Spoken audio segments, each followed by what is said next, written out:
Good morning, church. How y'all doing this morning? Our superintendent looking sharp today. He looks straight out of Texas, don't he?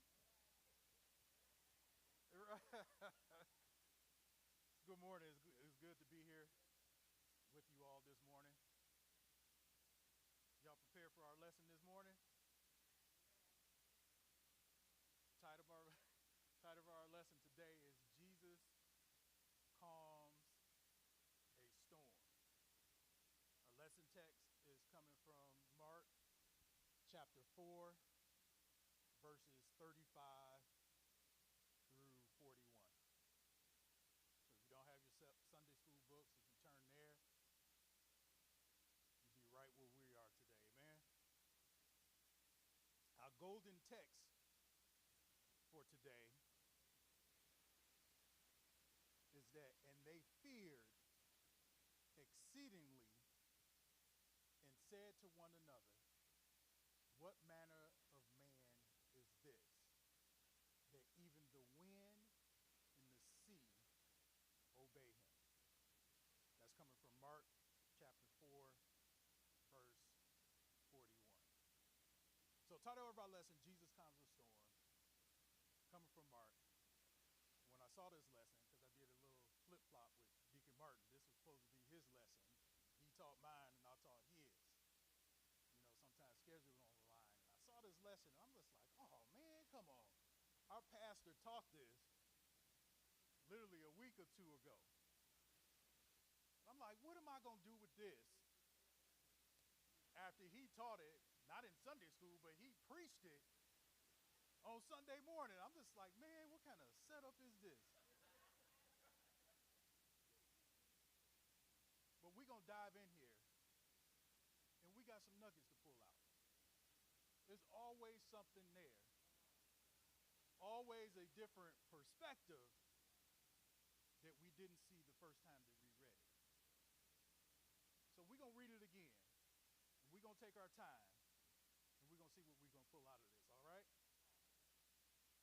So our first outline is titled The Setting. And it reads, in the same day when the evening was come, and he said unto them, let us pass unto the other side. And when they had sent away the multitude, they took him even as he was in the ship. And there was also little ships. So Jesus, after a long day of preaching, realized something. Tired. Need to get some rest. Let's go over to the other side. Perfect opportunity for him to get some rest, and perfect opportunity for the disciples to get some rest. So this is titled The Setting, because this is our setup for what's about to happen. So he said, let's go over to the other side. I can barely hear you. Thank you. Yeah. Got the good mic. Man, come on. He said, let's go over to the other side. Give me a little bit more vigor. You can hear me. I can hear myself. I hear myself back. Come on, man. But he said, let's go over to another side. Jesus was tired, needed to get some rest. So this was that perfect opportunity. So they sent away the multitude, and they started their journey to the other side. And you see some other little ships were right along with them. This right here immediately tells us something about Jesus. That just as he was Jesus, he was human as well. He needed rest, water, food, sleep. Rest, water, food, sleep. So if Jesus needed rest, water, food, and sleep, while we running around here like we don't need rest, water, food, and sleep. If it was essential for Jesus to make sure he had these basic things, why isn't it essential for us? We don't drink enough water. We don't eat properly. We don't get enough rest.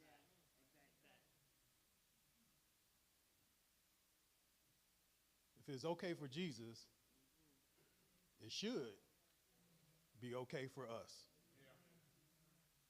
So they did as instructed, and they set to sail to the other side. But something happened along the way. Take us to our next slide. It said, and it arose a great storm of wind, and the waves beat into the ship, so that it was full. Y'all hear that? Jesus said, let's go to the other side. And then a storm shows up along the journey. This wasn't an ordinary storm. It said a great storm of wind along with waves that beat the ship. Beat it so bad, along came verse 38. It says that he was in the hinder part of the ship, asleep on the pillow. So Jesus is asleep. He's getting that rest that he was seeking when he said, let's go over to the other side. And they awake and said unto him, Master, carest not that we perish. So this storm was so bad that the experienced fishers and sailors already on the ship got nervous. Made them a little nervous. You ever been in a situation that made you a little nervous? You're just like, oh. You experienced it before, but it seemed like something is a little bit different about this experience. I'm going to tell y'all a story, short one. My wife and I were going on vacation, and we always got to get on a plane to go wherever we got to go. Sometimes it's quick, sometimes it was long. This one was long. So we got on, strapped in, got ready to go, and pillowed up and ready to go, get in the seat. Pilot comes on. I heard the pilot. Sister Spears didn't hear the pilot. Said, ladies and gentlemen, welcome aboard, such and such, such and such. We're going over here. It's going to take this amount of time. You know, when we come out, we go across here, and we might experience a little bit bumps going out. You hear that all the time. Little bumps. Typically, they come on when it happens. They said, ladies and gentlemen, we're experiencing that rough area we was telling you about. We're going to push through it. It's going to be about 20 minutes, 15 minutes, 10 minutes, right? We get on this thing, and planes flying, and they said about 30 minutes after flight, it's an hour later, nothing happened, so you don't think anything of it. And out of nowhere, this plane starts hopping all over the place. Now, this wasn't a baby plane. This is a big plane. Like, it's wide as this whole, like, man, this thing is hopping all over the place. After a while, okay. All right, you're trying to look at your screen with the movie on it and all this other kind of stuff and things jumping around. And then, 30 minutes has passed, and I'm looking at Sister Spears. She's looking at me. We looking around, looking like something strange. Captain never came on. Never said a word. Hour later, this plane hopping all over the place. We praying.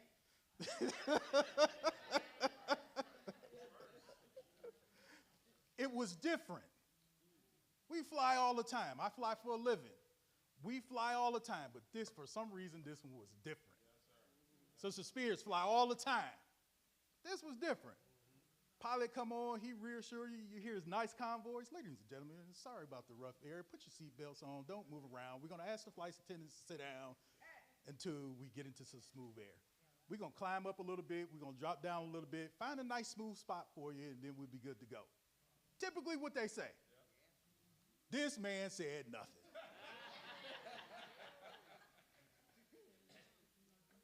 So you can imagine the disciples are on this ship,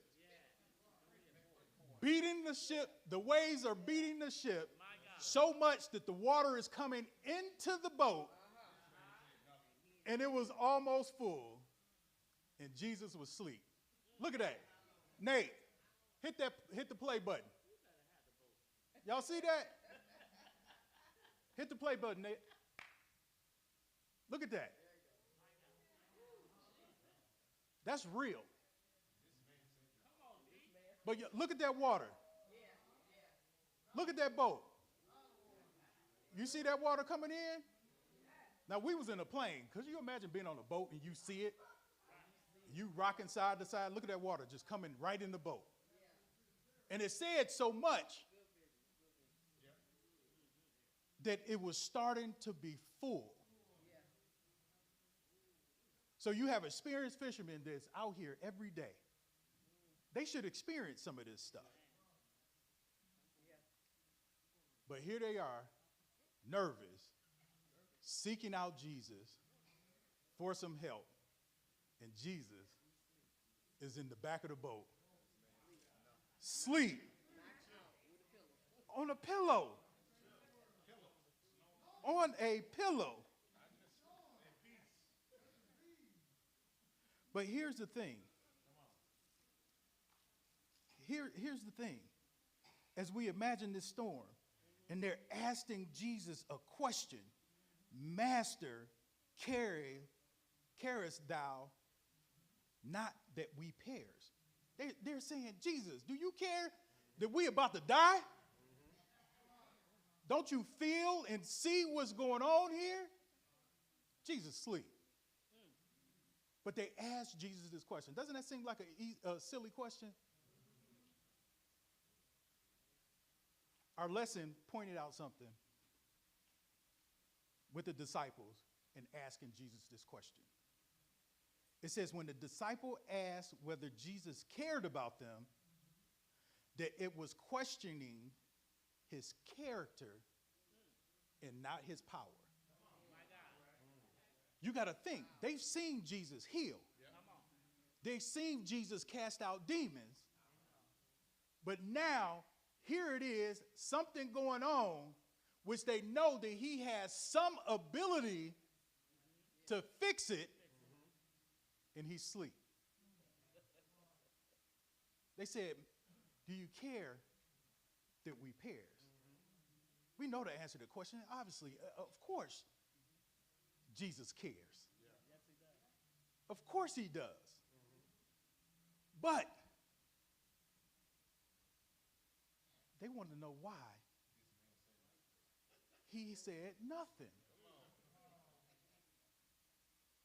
But here's the thing. Here's what I do like about the disciples. They were out there probably trying to handle it by themselves. Pull this, draw the sail, drop the anchor, steer this way. They probably was trying to handle it themselves. But then they realized this storm is way too big. Way too big for us. They went and sought out who can change their situation. They saw that big storm. They didn't call on them first. They should have.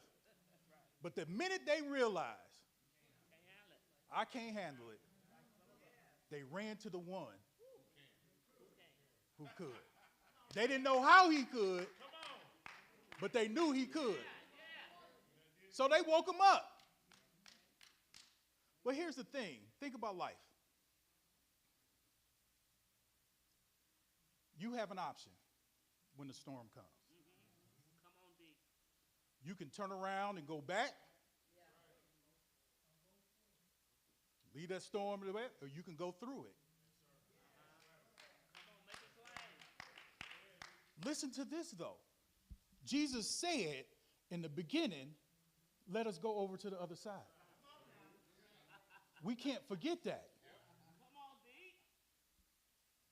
God has given every one of us something in this room. He told you, he told me,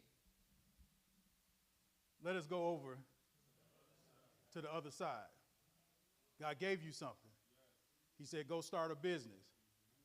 He said, go reconnect your family. He said, you are healed. He gave us something. He gave us direction, a directive, a purpose. He gave them a command that we were going over to the other side.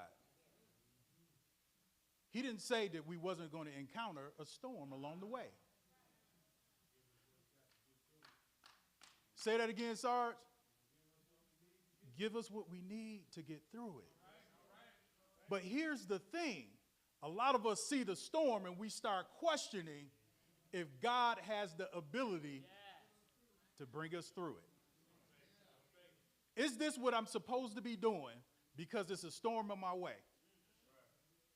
God didn't say it was going to be easy. He said that we were going over to the other side. So he told you, he told us that we're going over to the other side. He didn't say it wasn't going to be easy. He didn't say that you wasn't going to encounter anything along the way. Say that again, D. He said we. That means he's in it with us. A lot of times we forget that. And it's funny, I was studying the lesson this morning, as I always do, and God gave me this, he gave me this morning a word to send to my cousin who just lost his mother the other day on Friday. We lost our cousin on Friday morning, early Friday morning. And I said, man, when I lost my sister, I almost lost my mind. And I said, I had forgotten that Jesus was right there with me going through my storm. And I said, don't forget, just lean on him. I said, he's right there with you. I said, he's already equipped you. So we forget that we already have the equipment. He's already prepared us for whatever life brings our way. So he said, let's go over to the other side, but we're in the middle of this storm. And I wanted to find some points, some really key points about a storm. Like, what is this thing? What is it? Listen to this. 3 key points about a storm. A storm is unpredictable. It can shift direction. It can change in intensity. It can impact without warning.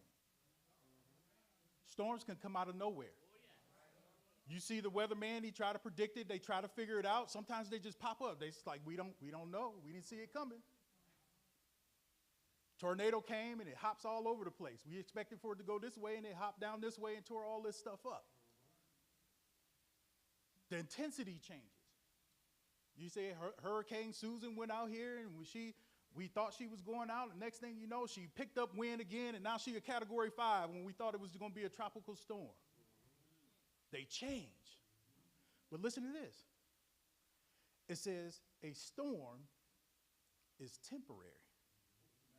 It says no matter how strong it arrives, it always passes. Listen to that. No matter how strong a storm shows up. Let's look at it practical. These storms show up and they tear up everything. They always leave. Always leave. Here it is. This one's going to blow you away. This one is going to blow you away. A storm is revealing. First, you don't see it when you hear it. Like revealing, what is a storm revealing? Listen, it exposes strength, resilience, and what's truly anchored. Y'all hear that? It exposes strength, resilience, and what's truly anchored. You ever see a storm come through and it tear everything up and it's just one building? Y'all see that? Why did it destroy this and leave that? Same thing in this room. Storm come through here. It's going to tear some of us up. But what's going to be left is what was truly anchored in Jesus.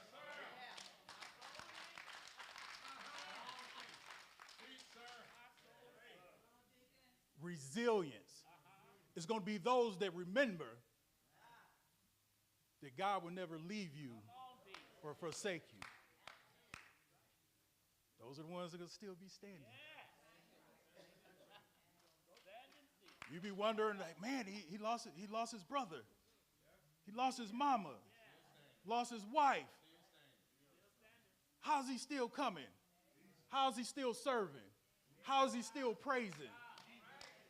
Be trying to figure it out.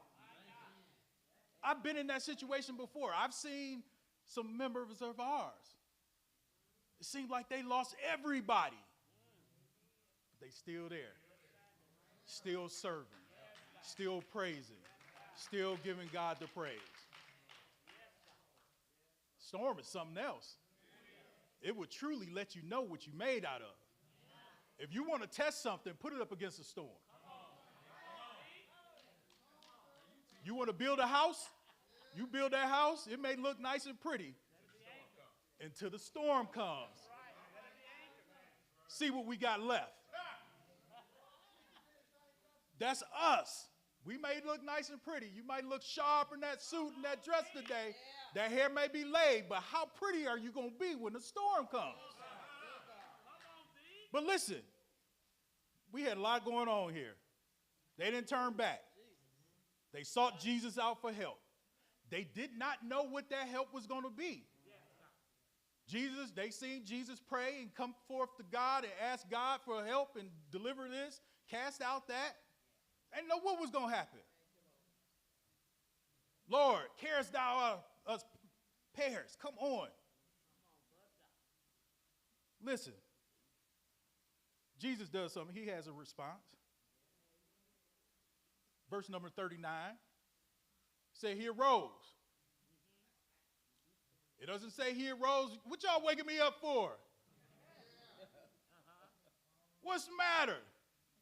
Say he arose, rebuked the wind, and said unto the sea, peace, be still.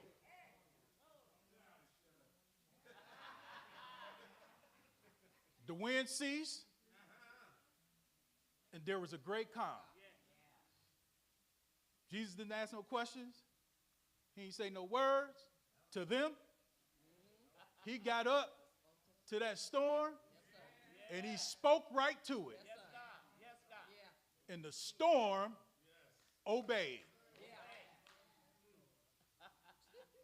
Y'all see that? He spoke right to it, and the storm obeyed. Then he proceeds to ask them a question. Correction didn't come first. The help came first. Y'all see that? The help came first. It's like, he said, this teachable moment is going to be in what you see, not what I say to you. He said unto them, why are you so fearful? How is it that you have no faith? He said, why are you so fearful?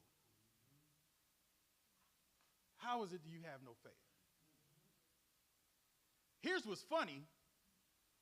In verse 41, you don't see the disciples answer that question. You see that? Why? Why did they not answer that question? But here comes verse 41. You hear the disciples, they say, and they feared exceedingly, and they said one to another, what manner of man is this that even the wind and the sea obey him.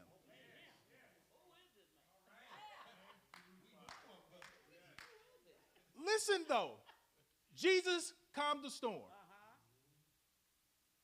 Then he asked them a question. They did not answer the question. They say to themselves, what kind of man is this that the wind and the sea obey him? They asked themselves a question. So did they answer a question with a question? Jesus asked a question and they answered it with a question to themselves. Not to him. And here's what's interesting. The display from what they have been historically seen from Jesus was different. Jesus stood. He didn't go in the corner and get on his knees and pray, Father, we on this ship. We need you to send your angels down and stop this storm. Lord, save us. That's not what he did. He stood and spoke to the opposition. And far as they had known, that's only the power that God has. What does this mean? Are they starting to now realize who Jesus really is? Did Jesus set up this storm so they could see who he really is? Did he say, let's go to the other side, knowing the storm was going to come, knowing the situation was going to happen, knowing that they're going to have to stand and see the glory of God? So he's resting, waiting on the moment. He's asleep, waiting on the moment.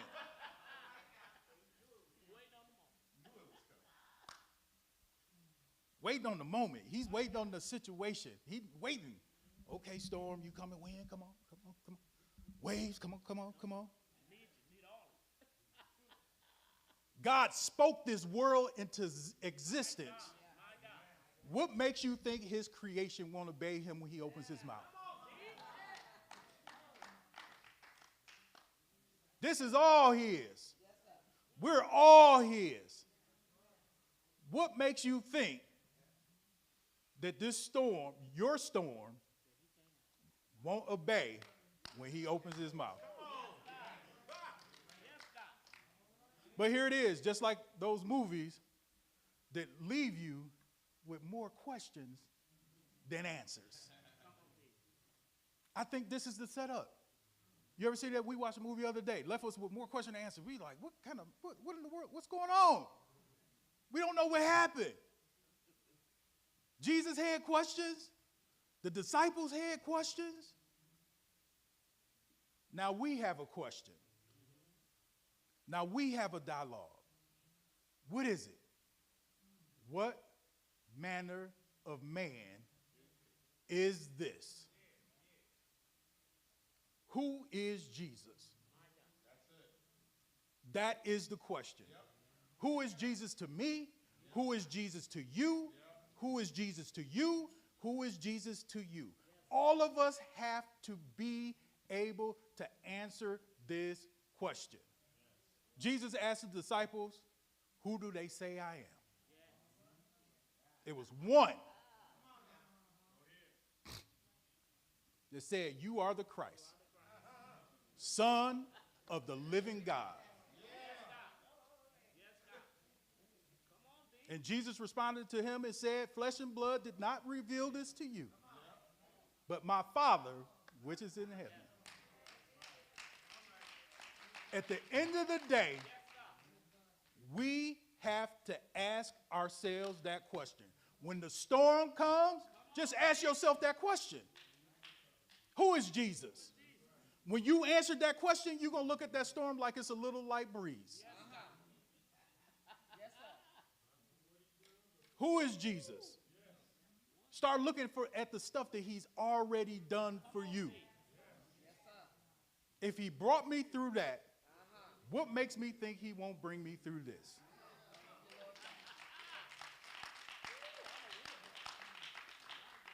So it's a lot of us right now in this room, outside of this room, watching the recording later, that's going through their storm right now. Some storms are bigger than others. Some storms are tougher than others. Some storms you signed up for, let's be honest. Let's be honest. Some storms you signed up for. You did that man and woman wrong, now the storm has come. You didn't manage your finances right, now the storm is here. Just think, some of it you signed up for, but some of it you didn't. They didn't say the storm wasn't going to come. But based off of the word, we're equipped to handle and go through that storm.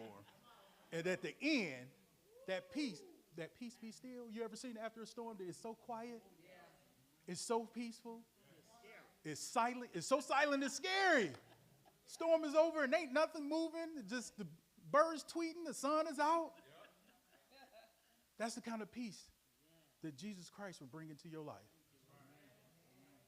Remember that Jesus is with you right there in the middle of the storm. Amen.